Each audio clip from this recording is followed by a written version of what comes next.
अस्सलाम वालेकुम, बिस्मिल्लाहिर्रहमानिर्रहीम। Welcome back. अब जो लो टॉपिक रह गए थे हमारे क्लासिफिकेशन ऑफ स्केलेटल मसल के, उसके हम नेक्स्ट अब स्टार्ट करने जा रहे हैं। हमारा चौथा जो पॉइंट था वो था अकॉर्डिंग टू रीजन, हम लोग किस तरह से मसल्स की क्लासिफिकेशन करते हैं। तो according to region and location के लिहाज से हम ये है कि हमने देखना होता है कि आपका जो मसल है जिस जगह पे पड़ा हुआ है उस जगह से हम उसका नाम देते हैं। आपकी बुक में फ़िलहाल के लिए सिर्फ इतना ही लिखा हुआ है कि muscles of upper limb and muscle of lower limb, but मैं उसकी एग्जांपल दूंगी, आपको एलेबोरेट करके बताऊंगी कि क्या मतलब है according to region and location. Mean आपका मसल अगर आपका मसल पड़ा हुआ है किसमें, अपर लिम्ब में पड़ा हुआ है। फॉर एग्जांपल आपका मसल पड़ा हुआ है फ्लेक्सर कार्पी रेडियलिस मसल, ठीक है, फ्लेक्सर कार्पी रेडियलिस। इसका मतलब क्या है, फ्लेक्सर सरफेस के ऊपर पड़ा हुआ है, कार्पी मीन कार्पल बोन के ऊपर अटैचमेंट है और रेडियल बोन के ऊपर इसकी ओरिजिन है, ओरिजिन स्टार्ट हो रहा है। तो पूरा जो मसल है फ्लेक्सर कार्पी रेडियलिस, मतलब उसको उस तरीके से बताया गया है कि लोकेशन जहाँ पे पड़ा होगा आपको वहाँ से समझ आएगी कि ये अपर लिम्ब का मसल है, ये लोअर लिम्ब का मसल है। इसी तरह हमारा एक और मसल आता है tibialis interior muscle, tibialis anterior muscle आता है। इसी तरह से टिबियालिस मीन टिबियल बोन के एंटीरियर साइड पे पड़ा होगा, उसको कहेंगे टिबियालिस एंटीरियर, ठीक है। तो ये था हमारे पास अकॉर्डिंग टू, जैसे मसल ऑफ ट्रंक जो होते हैं उनको हम लोग इसको पढ़ते हैं ग्रुप को, डिफरेंट अपर लिम्ब के मसल, लोअर लिम्ब के मसल्स, ट्रंक के मसल्स, बैक के मसल्स, ये सारे मसल्स को देख के हम लोग पढ़ते हैं, इसको करते हैं। नेक्स्ट हमारे पास जो है टॉपिक जो है वो अकॉर्डिंग टू एक्शन है, ठीक है। अकॉर्डिंग टू एक्शन हम लोग किस तरह से करते हैं, अकॉर्डिंग टू एक्शन मतलब हमारे मसल्स किस तरह से एक्ट करते हैं, कौन सा मसल्स फ्लेक्शन करता है, कौन सा प्रोड्यूस कर रहा होता है। जिस टाइम पे फ्लेक्शन हो रही होती है उस टाइम पे एक्सटेंशन नहीं हो रही होती, और फ्लेक्शन के टाइम पे कौन सा मसल्स एक्ट कर रहा होता है और कौन सा मसल उसके ऑपोजिट एक्ट कर रहा होता है। इसी तरह से कौन सा मसल उसको हेल्प कर रहा होता है और कौन सा मसल उसको पावर देता है। इसी तरह से हम लोग इसमें 4 पॉइंट्स होते हैं, एक्शन एंड रोल। ऑलरेडी मैंने इस पर एक वीडियो अपलोड की थी, काफ़ी पुरानी वीडियो है, लेकिन इस टॉपिक को हम लोग अभी पढ़ रहे हैं, इसलिए मैं चाहती हूँ कि मैं दोबारा से इसको आपको बता दूँ कि क्या क्या है। तो इसमें according to action and role में हम लोग सबसे पहले जो आता है वो प्राइम मूवर है। प्राइम मूवर मीन जो मूवमेंट को इनिशिएट करता है। प्राइम मूवर्स दैट इनिशिएट कोई भी मूवमेंट जो इनिशिएट होती है उसको कहते हैं प्राइम मूवर, इनिशिएट मूवमेंट, ठीक है। The movement that is initiated by the muscles are called prime mover, ठीक है। 90% ऑफ मूवमेंट हमारी, अगर हमारे प्राइम मूवर ठीक है तो हमारी मसल्स स्टार्ट, जैसे कि हमारा जो फ्लेक्शन जैसे कि हो रही है ब्रेकियालिस मसल है, the muscles of the upper limb, ठीक है, ब्रेकियालिस मसल्स है। और ये क्या करता है, एल्बो जॉइंट में फ्लेक्शन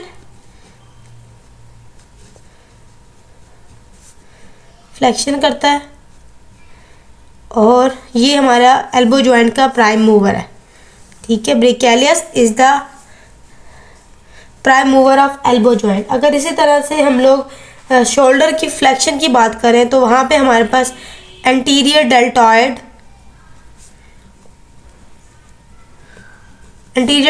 जो है वो क्या करता है, शोल्डर की फ्लेक्शन करता है। तो शोल्डर की फ्लेक्शन में प्राइम मूवर कौन सा, एंटीरियर डेल्टॉइड, ये हो गया हमारे पास प्राइम मूवर।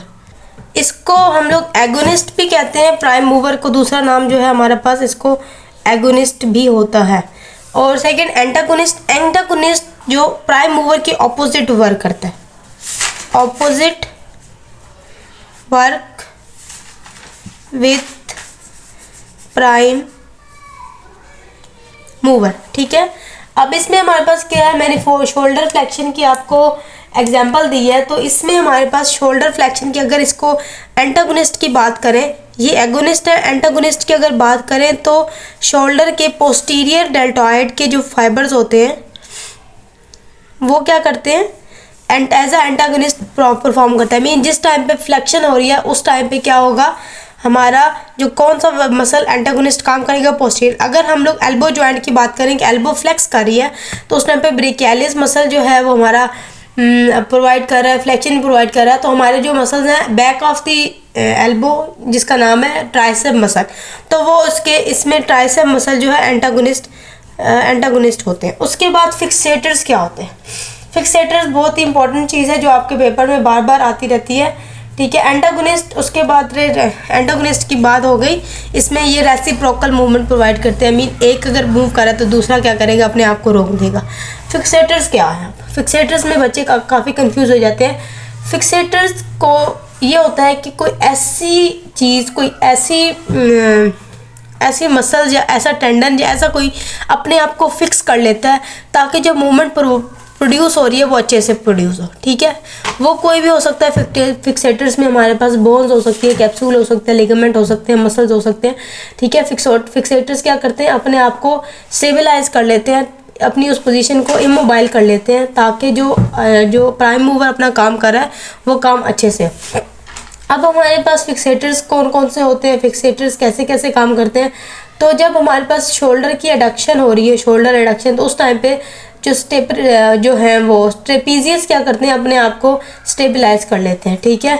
उसके बाद हम आपकी यहाँ पे जो एग्जांपल दी हुई है, इन्होंने एग्जांपल बुक में जो दी हुई है वो दी हुई है कि when the deltoid is contracting the muscle of rotator cuff contract and stabilize the head of humerus and glenoid cavity, कि जब एबडक्शन हो रही होती है तो हेड जो है वो उस टाइम पे क्या होता है, ग्लिनाइड कैविटी और हेड ऑफ ह्यूमरस दोनों क्या होते हैं, स्टेबलाइज हो जाते हैं, एक जगह पे हट जाते हैं। उसके बाद ट्रेपीजियस जो है वो क्या करता है, ट्रेपीजियस। और दूसरा जो स्टेबलाइजेशन जब होती है हेड की स्टेबलाइजेशन होगी तो ओवर हेड एडक्शन हो सकती है। मीन जितनी एडक्शन उससे ज़्यादा एडक्शन कर सकते हैं। अगर हमारे हेड ऑफ ह्यूमरस और ग्लिनाइड कैविटी ना हो, हेड ऑफ ह्यूमरस और ग्लिनाइड कैविटी अगर ना हो स्टेबलाइज, तो ओवर हेड एबडक्शन नहीं हो सकती, ठीक है। फिक्सेटर्स में इन्होंने एग्जांपल दी हुई है किसकी, शोल्डर एबडक्शन की, एडक्शन की। तो इसमें ग्लिनाइड कैविटी और वो क्या होते हैं, फिक्सेट हो जाते हैं। उसके बाद हम लोग सिनर्जिस्ट की बात करते हैं। अब सिनर्जिस्ट क्या होते हैं? सिनर्जिस्ट वो होते हैं जो पावर देते हैं। प्राइम मूवर ने तो अब मूवमेंट इनिशिएट करवा ली, ठीक है, एंटागोनिस्ट ने उसके अगेंस्ट वर्क कर लिया, ठीक है। फिक्सेटर्स जो हैं उन्होंने क्या किया कि एक जगह पे स्टेबलाइज हो गए कि जो काम हो रहा है उसको होने दे। अब जो सिनर्जिस्ट होते हैं वो मसल्स होते हैं जो आपको पावर देते हैं, प्राइम मूवर्स के साथ मिलकर वर्क करते हैं ताकि वहाँ पे जो भी मूवमेंट परफॉर्म हो रही है वो अच्छे से परफॉर्म हो जाए, ठीक है। When any other muscle help to work with the prime movers, उनको कहते हैं हम लोग सिनर्जिस्ट, ठीक है। सिनर्जिस्ट में इसको हम लोग पार्शियल एंटागोनिस्ट कहते हैं, जो थोड़ा सा आपका प्राइम मूवर के साथ वर्क करके आपको प्राइम मूवर को मूव करवाने में हेल्प करता है, ठीक है। अब जैसे कि फॉर एग्जांपल कि अगर एक डेल्टॉइड मसल्स क्या कर रहा है, प्रोड्यूस कर रहा है एबडक्शन, तो उसके आसपास जो मसल्स होंगे, ठीक है, वो क्या करेंगे, कॉन्ट्रैक्ट करेंगे और हेल्प करेंगे ताकि शोल्डर जॉइंट पे जो मूवमेंट परफॉर्म हो रही है वो अच्छे से हो, ठीक है। उसके आसपास के जितने मसल्स हैं उनको अच्छी मूवमेंट परफॉर्म करने के लिए ये perform, these are the according to the role. और ये वो मोस्ट इंपॉर्टेंट टॉपिक है, ये आपके पेपर्स में आ जाता है, इसलिए आपने इस टॉपिक को अच्छे से पढ़ लेना है। और किसी ने अगर इसका स्क्रीनशॉट लेना है तो ले सकते हैं, मैंने 3-4 एग्जांपल्स दे दिए हैं इसकी। और इसके अलावा नेक्स्ट जो है वो हम लोग पढ़ेंगे कि हमारे मसल्स के कौन कौन से पार्ट्स होते हैं। और आगे 2-3 टॉपिक्स रह गए इस चैप्टर की वाइंड अप के बाद मैंने नेक्स्ट जो है वो और बुक स्टार्ट करनी है। किसी को भी लेक्चर चाहिए होगा तो मुझे कमेंट कर दे, मैं आपको इनके आगे जो लेक्चर्स हैं वो अपलोड कर दूंगी। लेकिन अब इन लेक्चर्स पे बहुत टाइम लगेगा क्योंकि मैं दूसरी बुक स्टार्ट करने जा रही हूँ। तो अगर किसी को चाहिए होगी तो आप काइंडली कमेंट कर दें, मैं आपको फिर जल्दी कोशिश करूँगी कि अगले जो 5 चैप्टर रह गए हैं उनको साथ साथ अपलोड कर दूँ। अल्लाह हाफिज़।